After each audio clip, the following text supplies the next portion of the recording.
काँग्रेसनं विश्वासात न घेता स्वबळाची घोषणा केल्यामुळे ठाकरेंची शिवसेना आणि शरद पवारांचे राष्ट्रवादी नाराज असल्याची माहिती विश्वसनीय सूत्रांनी एबीपी माझाला दिली आहे। काँग्रेसच्या स्वबळाच्या घोषणेनंतर उद्धव ठाकरे आणि शरद पवार यांच्यामध्ये फोनवरून चर्चा झाली आहे। काँग्रेसच्या स्वबळाच्या घोषणेआधी उद्धव ठाकरे यांनी काँग्रेसचे प्रभारी रमेश चेन्नीथला यांच्यासोबतही फोनवरून चर्चा केलेली होती।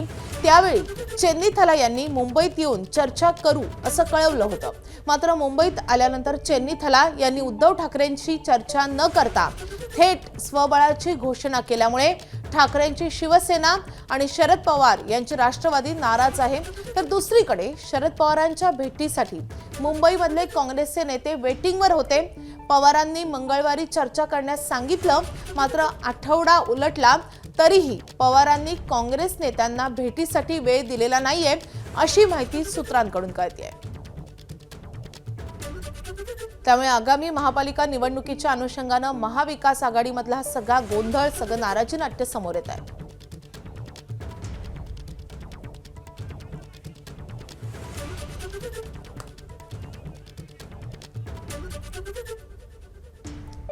तर या संदर्भात अधिक अपडेट देण्यासाठी आपले प्रतिनिधी राजू सोनावणे आपल्या सोबत आहेत। राजू, आता महाविकास आघाडी ही फुटीच्या मार्गावर आहे का? कारण एवढं मोठं नाराजी नाट्य आपल्याला महाविकास आघाडीमध्ये पाहायला मिळत आहे। माधवी, आपण पाहतोय की मुंबई महानगरपालिकेच्या निवडणुका लढण्यासाठी महायुतीमध्ये तीनही पक्ष एकत्र लढणार असल्याचं समोर येते। मात्र महाविकास आघाडीमध्ये कुठेतरी नाराजी नाट्य जे आहे ते वाढताना पाहायला मिळते। कारण काँग्रेसने सोबळाचा नारा दिल्यानंतर कुठेतरी मित्रपक्ष असलेले शरद पवार यांची राष्ट्रवादी असेल किंवा अगदी उद्धव ठाकरेंची शिवसेना याच्यामध्ये नाराजी मोठ्या प्रमाणावरती पाहायला मिळते आणि त्यामुळेच कुठेतरी आघाडीमध्ये बिघाडी होऊ लागली आहे असं चित्र जे आहे ते स्पष्ट होताना आपल्याला पाहायला मिळते। खरं तर आपण पाहतोय की उद्धव ठाकरे हे राज ठाकरे यांच्यासोबत जाणार आहे, त्यामुळे कुठेतरी काँग्रेसने जे आहे ते सोबळाचा नारा दिलेला आहे। काँग्रेसचं म्हणणं आहे की आम्हाला आतापर्यंत 2-2.5 महिन्यामध्ये कुठल्या प्रकारचं शिवसेना असेल किंवा शरद पवार गटाकडनं आम्हाला कुठल्या प्रकारचं जे आहे ती चर्चा झालेली नाही, आम्हाला कुठल्या प्रकारची जी आहे ती चर्चा सुद्धा आमच्यासोबत केलेली नाही, त्यामुळे आम्ही संपूर्णपणे सोबळाची तयारी केलेली आहे। मात्र असं असताना मागच्या आठवड्यात आपण पाहतोय की शरद पवारांच्या भेटीला काँग्रेसचे नेते गेलेले होते आणि त्यानंतर शरद पवारांनी काँग्रेसच्या एका नेत्याला फोन करून सांगितलं होतं की पुढच्या आठवड्यात आपण मंगळवारी किंवा बुधवारी भेटू। मात्र आता हा आठवडा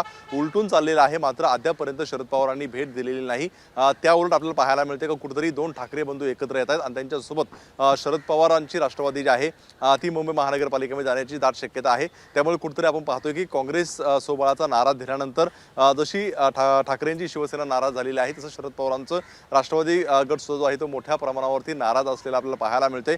खरं तर उद्धव ठाकरे यांनीही रमेश चनितलाल जे महाराष्ट्र काँग्रेसचे प्रभारी आहेत त्यांच्याशी फोनवरून चर्चा केलेली होती। त्यांनी सांगितलं होतं की मुंबईत आल्यानंतर आपण याच्यावरती चर्चा करू। मात्र मागच्या आठवड्यामध्ये शनिवारी मुंबई काँग्रेसचा कार्यक्रम झाला, त्या कार्यक्रमाला रमेश चनितलाल येऊन गेले आणि चर्चा न करता थेट गेल्यामुळे जी आहे ती चर्चा होऊ शकलेली नाही, त्यामुळे त्या ठिकाणी सुद्धा नाराजी आहे ती शिवसेनेची आपल्याला पाहायला मिळते। त्यामुळे काँग्रेसने एकीकडे सोबळाचा घोषणा दिली आणि दुसरीकडे आपण पाहतोय की राष्ट्रवादी शरद पवार गट असेल किंवा शिवसेना उद्धव ठाकरे गट असेल, हे दोन्ही जे आहेत ते नाराज होताना आपल्याला पाहायला मिळतात। त्यामुळे आघाडीमध्ये बिघाडी झाल्याचं पाहायला मिळते। त्यामुळे आता काँग्रेसकडनं ज्या मुंबई पातळीवरचे नेते आहेत त्यांच्याशी कुठल्या प्रकारची चर्चा नाही, त्यामुळे शरद पवार असतील किंवा उद्धव ठाकरे हे काँग्रेसच्या हायकमांडशी किंवा दिल्लीतील नेत्यांशी काही संवाद साधणार आहे का, आघाडी करण्यासंदर्भात काही हालचाल होते का, हे सुद्धा अतिशय पाहणं महत्त्वाचं राहणार आहे। आपण जर पाहिलं का सुरुवातीपासून काँग्रेसने एक स्टँड घेतलेला होता की मनसेसोबत आम्ही जाऊ शकत नाही, त्यामुळे उद्धव ठाकरेंनी नेमकं काय करायचं, मनसेसोबत जायचं